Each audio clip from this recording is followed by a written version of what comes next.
Welcome back to the Kentucky History Podcast. I'm your host, Jameson Cable, and I'm here with Savannah Warren of the Kentucky Room at the Davis County Public Library. Ms. Warren, or Savannah, how you doing? I'm pretty good. How are you? Well, thanks for joining us. It's been an honor. This is our last little interview discussion of the day, if you want to call it that. But I do want to say, thank you again for the Kentucky Room. If you are ever in Davis County, this is the place to come if you enjoy Kentucky history and all that kind of stuff. So I guess I'm a bit partial, maybe biased a little bit, I guess. Anyway, we are on Facebook and YouTube and the Davis County Public Library Facebook as well. If you haven't yet, subscribe to the our YouTube channel, Kentucky History Channel, and like our Facebook page as well.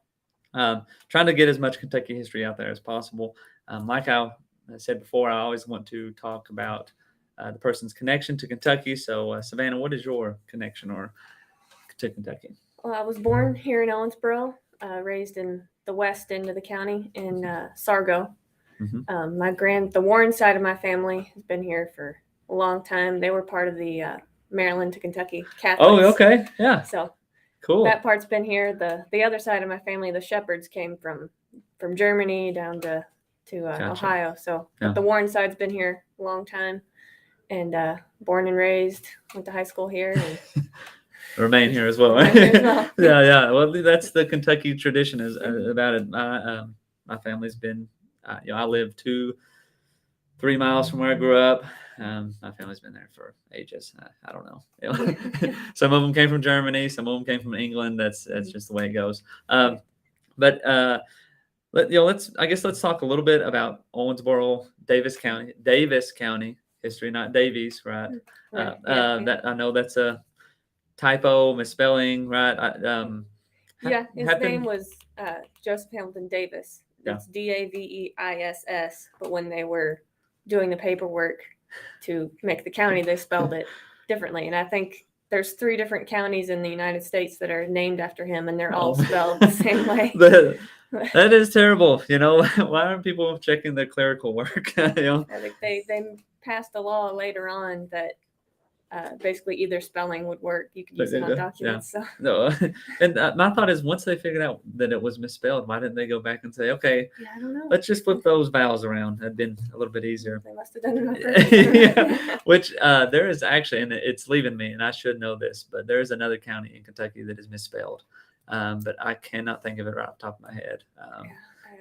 There's 120 of them, so I'm not going to try to name them all right here. Anyway, so Davis County, Joseph Hamilton Davis, which is very important person for Kentucky history as well. Mm-hmm. We did a video on him on our YouTube channel if you want to get more in-depth history of him, where I do mispronounce his name as Davies. It happens all the time. It's like Frederica. Yeah. Well, and the best rule of thumb is pronounce things the way the locals pronounce it, because that's the best way to not get in trouble. In Muhlenberg County, they will get on to you if you use a U instead of an E. Somebody got on to me for that. So, sorry, I misspelled it. But anyway,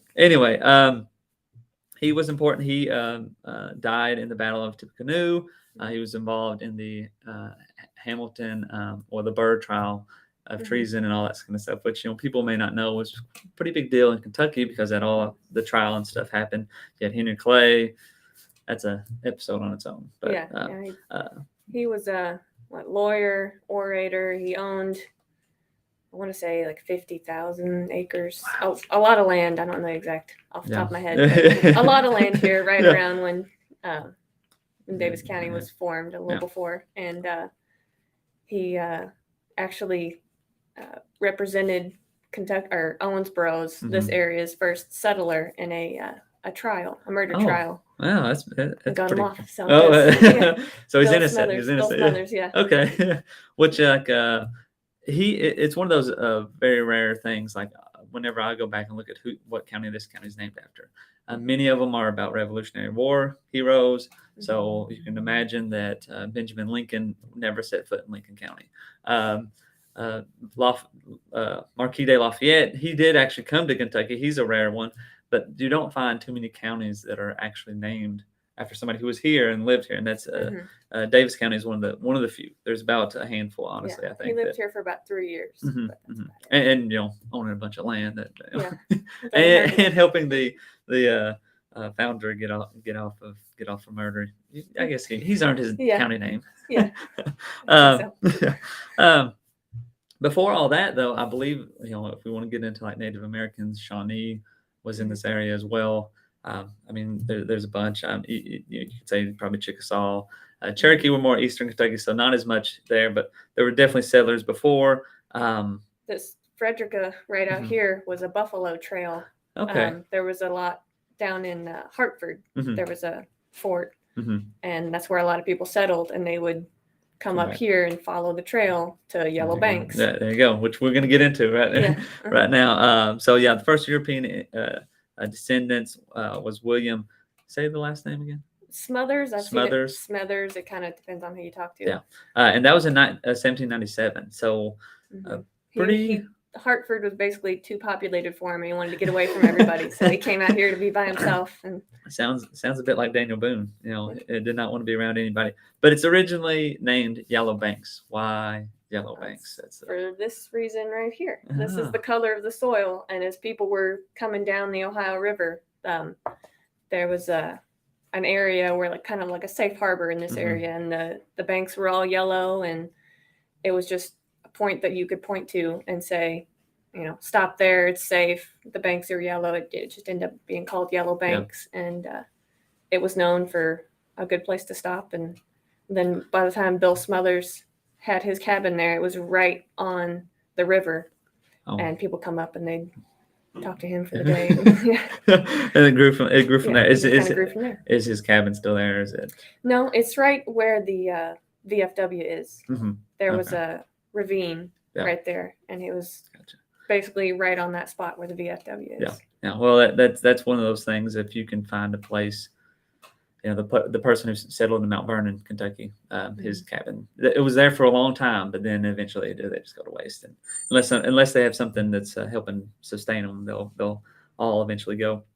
So as far as like Davis County, Owensboro history, anything specific you'd like to mention? I guess as far as founding, I guess settling, besides what we've already mentioned. I mean, it was 1815 for the county, 1817 for Owensboro. Owensboro was named Rossboro for just a few days, and then Rossboro. Okay. Yeah, it was Rossboro. That's what they wanted to name it. And then when they sent in the paperwork, I think the people in Frankfort said no to it, and then they wanted to name it after Abraham Owen. Oh, okay. So any idea why Rossboro?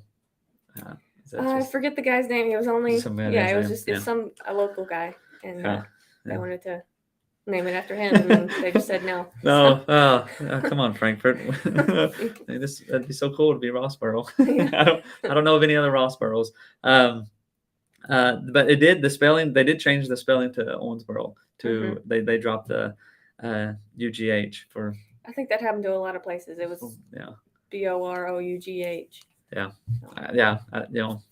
Too many letters, I guess. I don't really know. I don't know the reason for that, but so let's talk about the Kentucky room here. I got to say, one of the nicer Kentucky rooms I've been in. It is massive. If you want to think about that, in Lincoln County, the library there is great. It's a very good library, but the Kentucky room is, I'm going to say maybe a fifth the size of this one. I think we're one of the biggest library affiliated Kentucky rooms, research rooms in the state. I'm not sure who's the biggest, but we're one of the top three, I think. Yeah, I would say, I would imagine so, which, I mean, Owensboro is the fourth largest city in Kentucky. That would make a bit of sense as well. I would think Lexington and Louisville would probably have some pretty big libraries. So but anything in here that really sticks out to you? What's your favorite thing in the Kentucky room? I'm gonna say probably the thing I use the most, and I always like looking at, is the 1876 Atlas. It shows you all the different areas of the county. It has plot lines and everybody's name, who owned what piece of land, during that time. And in the back, it has sketches of different places around town, like the courthouse, and has Cornland, which Joseph Hamilton Davis owned, and the old jail, and just a lot of really neat sketches. We use it just all the time to find out like where things were in the county. You can kind of see how roads were named. If you see a certain road named after a person, you can go back to that and be like, oh, well, that person because they own that land there. Yeah. They recently were renaming some of the roads there locally in Lincoln County, and they asked, there's like 5 people who lived on this road, and they said, do you want us to name this road after you? And eventually they all said no, and so it became like Brushy Creek Road, or they just something like that. But yeah, that's how it goes. And speaking of roads, the main street is always the road that leads to the next town. Like if you think about for my example, Lincoln County, Stanford, one of the roads there is Danville Street. Well, Danville is the next town over, so that road goes there. Or Lancaster Street. Anyway. I'm from Central Kentucky, so that probably makes sense to nobody here. But what sets the Davis County Public Library apart from the rest of, or not public library, Kentucky Room, I guess?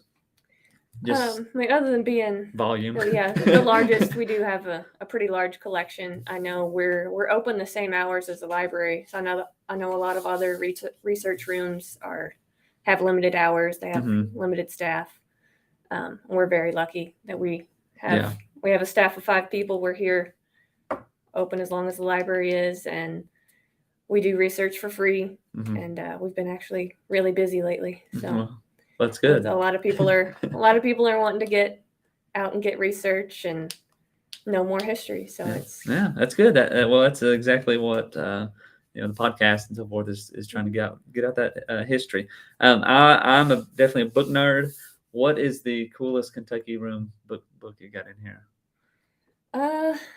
Everybody, when we give tours and stuff, everybody likes to look at the Sanborn maps because they're this that's big, what I went to. It draws people to it. But we have like 4 of them, I think, and they were made in 1910, and they're fire insurance maps, and you flip through it. You're pulling the cover back like this, and that's the one everybody goes to. Well, that's the one I went to, and which if you go to the Library of Congress, you can Google stuff, and they'll have those. They have a couple of their other years. But that's actually one of the first ones I've seen in person. That's so it's really cool. If you want to know what a Sanborn map looks like, Google it, or come here and you'll be able to see it here. So. As I said, I'm from Central Kentucky. I live right there in Lincoln, Rockcastle. If somebody was come to Davis County, Owensboro, history-wise, in the area, what would you recommend for them to see, barring the museum we just with the the museum definitely. Kind of history. We have a tree right next to us. It's the largest sassafras tree in the world. Cool. Well, it's even cooler. That's always a cool thing. It's it has some history associated with it. I'd always tell people to come in here. We have quite a bit. There's the Bluegrass Museum. Oh yeah, International that's right. Bluegrass Music History Museum. And it's really good. It's great. Yeah, I would say so. I mean, bluegrass music is awesome, but and it's relatively new, so it's all kinds of stuff going on there all the time. Yeah. Our downtown has quite a few historic buildings. We actually have a little pamphlet where you can tour, you can walk, do a little tour, self-guided tour. So we have all kinds of different buildings and houses and things like that. Town. Which of the is it Bill Monroe homestead is just a little bit south. I remember seeing the sign. I can't remember exactly, but it's Ohio County. Yeah, it is really close. So that makes sense. I mean, the city's been here since 1797. So there's a lot of I shouldn't say city, but settlements. Have been here for a long time. So by far, there's going to be a lot of history around. Anything else before we sign off that you got that you would like to mention, history related or just Kentucky Room related? I mean, we can. We have a Facebook. If you Mhm. need some research, you want to contact us. We do a lot of genealogy. We have a very large genealogy section. Mhm. Local history. We do some history research for some of the surrounding counties also. Yeah. So it doesn't have to be just Davis County. Yeah. But we can contact our Facebook page, or you can call us or the library. Now, you all have your own Kentucky Room Facebook page, separate from the library Facebook page. Yes, we do. Which is pretty cool. And I think I've shared a few posts on there, so you all can check that out. Is there another? You can't check out everything though, right? There are off-limited stuff. Nothing in here checks out. It's a Yeah. closed collection because a lot of our Mhm. books are rare and out of print, Yeah. and You something happens to them, you can't find them again. You have to come in here and hang out until you get done reading Yeah. that book. So if it's a big book, you're gonna have to stay for a while. Yeah, but if you're just looking for something small, Yeah. you can send us what you need and we can send it to you. Yeah. Well, Savannah, thank you for coming on the podcast. Thanks For for those having me. people who are watching this online, a podcast version will be out in a few weeks on our typical Sunday time, and video will be uploaded again onto YouTube. I want to say again, thanks to Bob as well for hooking us all up and getting us going. It's been fun. If anybody out there wants to host or have the Kentucky History Podcast live at their place, just get in contact with us on Facebook, Twitter. I mean, all the social media stuff. Just type in Kentucky History Podcast, and we'll probably pop up first. So again, thanks everybody for watching today, and thanks for having us, and we'll see y'all.